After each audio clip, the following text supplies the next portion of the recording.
Okay, so we're going to talk a little bit about some of the equipment. Now, obviously with the bow and arrow, there's two really big bits of equipment, the bow and the arrow. So we're going to tell you a little bit about the bow. So I've got two different kinds of bow here. One of them is obviously quite a little smaller than the other one, which is quite a lot larger. So I'm going to tell you a little bit about this one first. So this smaller bow is a hunting bow. It's not nearly as powerful as one that you take onto a battlefield. It's not nearly as long.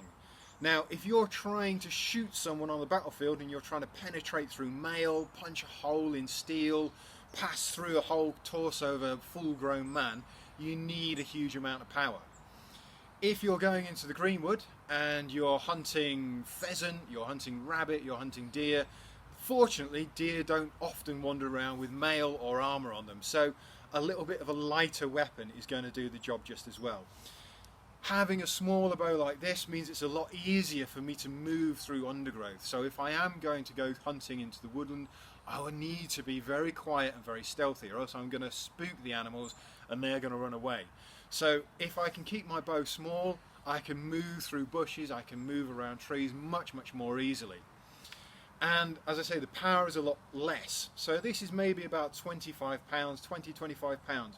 If I'm going to shoot this at a small animal and it was a war bow strength and it was over 150 or 180 pounds, my arrow is just going to make a complete mess of my target. It's going to go straight through the pheasant, it's going to destroy the rabbit, I'm going to lose a lot of the meat that I'm trying to actually hunt. So if I'm going hunting, this is the kind of weapon I'm looking for. Now, in one of the other videos we were talking about training, so this is also the kind of weapon that you'd start to use with a young boy. So age 7 to 10 or so, they'll be starting to use this kind of bow. So you start with a low poundage, a low power, and you work your way up. So this is our hunting bow. I'm going to show you another one. And this is our war bow. So we've moved from the hunting of meat onto the battlefield and the actual use of this in the military aspect. Now you'll see this is about as tall as me and a few inches above. So this is what you would want from a war bow, something that's as tall and a little bit more than the man who's using it. Now we call them war bows or long bows. The name is indistinguishable really, they both mean the same thing. It's a military weapon. So when you get into this kind of weapon, there's a very specific few things about it. Now this one is made out of a wood called ash. I've chosen an ash bow because it's what's available in the 21st century. Back in the 15th century, much better woods were much more common and available at the time. So this wooden bowl is made out of a wood called yew. Now hopefully you can see there's some lighter sections of the wood and some darker sections of the wood. There isn't two different kinds of wood glued together, it's the same wood. So the lighter sections and the darker sections are what we call the sapwood and the heartwood. So the heartwood is in the inner part of the tree and the sapwood is the new growth on the outer part of the tree. Now with yew wood it's very obvious with the colour change, and we're going to take advantage of that because each different kind of wood has different mechanical properties. The heartwood is a lot more dense, and when you squeeze it you put a lot of pressure onto it, it wants to spring back into place. Okay, and the sapwood is a lot more springy, it's younger growth, so it acts like an elastic band. So if you were going to make a bow out of yew, you would have your heartwood on the inside so that when you draw the bow it squeezes and compresses it, and you have your sapwood on the outside so that as you extend it you put this pressure and you put the mechanical force into a natural spring. So you're using the wood's ability to create an enormous amount of power in the bow. Now the reason I've got an ash bow instead of yew bow is because in the 21st century ash, the good kind of ash that you need for a bow, is quite hard to get. A good yew bow today will probably cost you 500, 600, 700 pounds.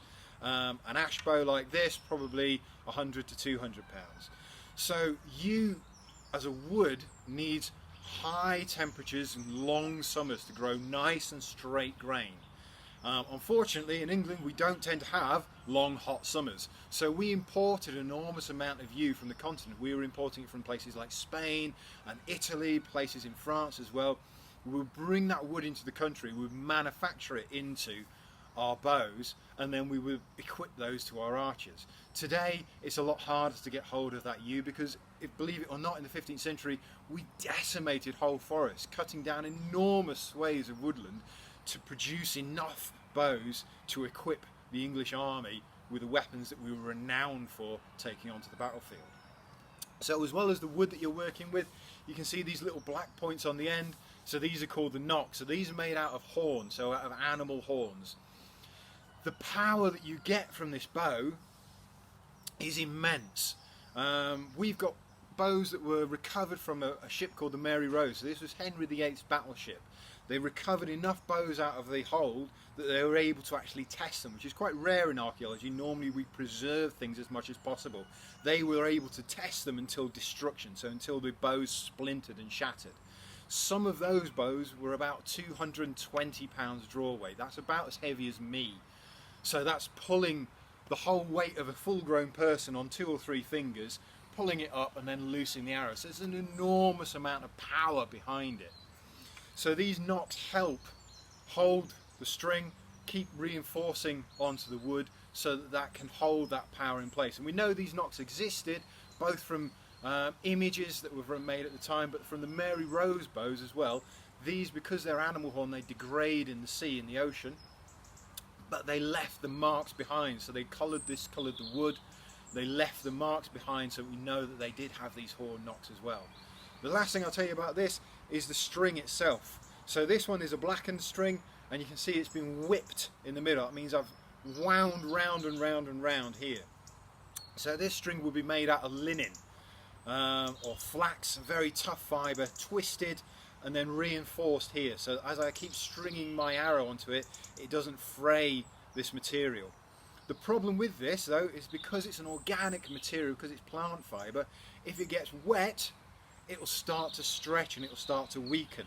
So what I tend to do, or what you would do as a medieval archer, is you'd have multiple strings. So each string